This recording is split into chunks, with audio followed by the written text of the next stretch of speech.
be able to pay the bills. So we had gotten into an argument, and he had swung and punched me in the face, and he had punched me so hard to where I instantly had leaned over a garbage can, and my military background kicked in automatically because I started getting sick, like I was going to start throwing up. And the first sign of a brain injury is vomiting. I was like, wow, he really hit me hard. Some time goes past, I wake up and I have a rag on my face, and I see Steve running around the house trying to figure out what he was going to do. And I was like, what are you doing? He's like, I'm looking for the car keys. I have to take you to the hospital. I'm like, you only punched me in the face. Why do I have to go to the hospital? And I didn't bother to look in a mirror. I'm kind of glad I didn't.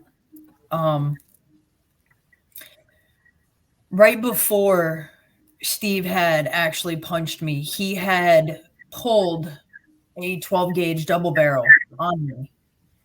He literally had backed up and had it pointed down on me because I was actually at one point bending down fixing my boots.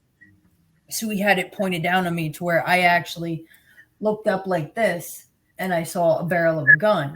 Now, me being prior military and a mom with children in her house, never keeps a loaded gun in her house, ever. Never. And,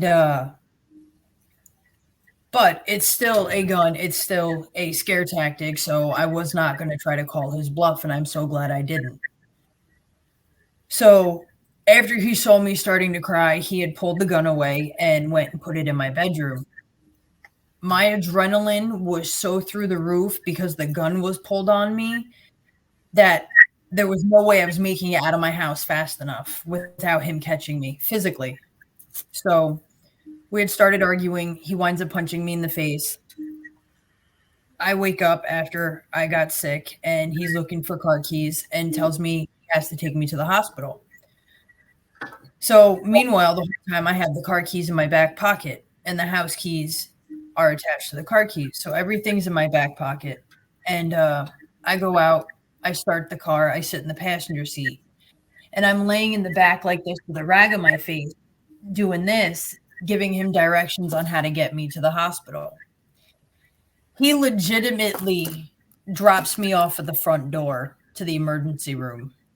And I get out and I walk into the emergency room and I put my elbow on a table like this and said, "Excuse me, I need some help."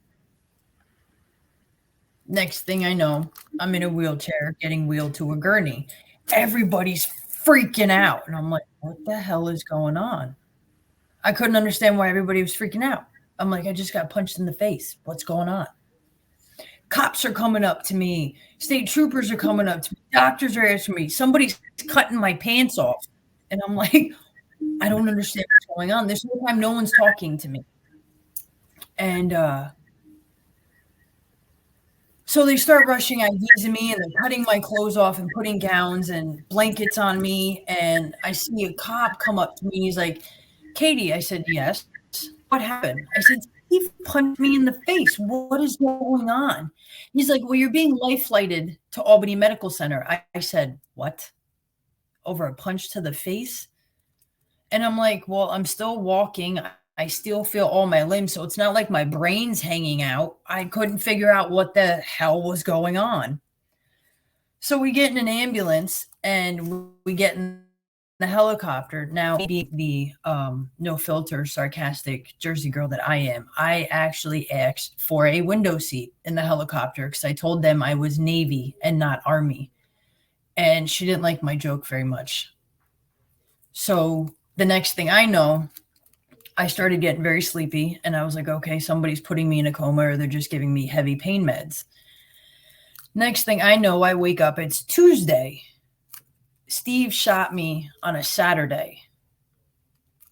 So I wake up, and I see that I'm in the hospital, and I have tubes everywhere, and I'm trying to figure out what's going on, why I'm tubed up. There's machines everywhere, and trying to figure out why I'm in the hospital and why it's Tuesday. Where did Sunday and Monday go?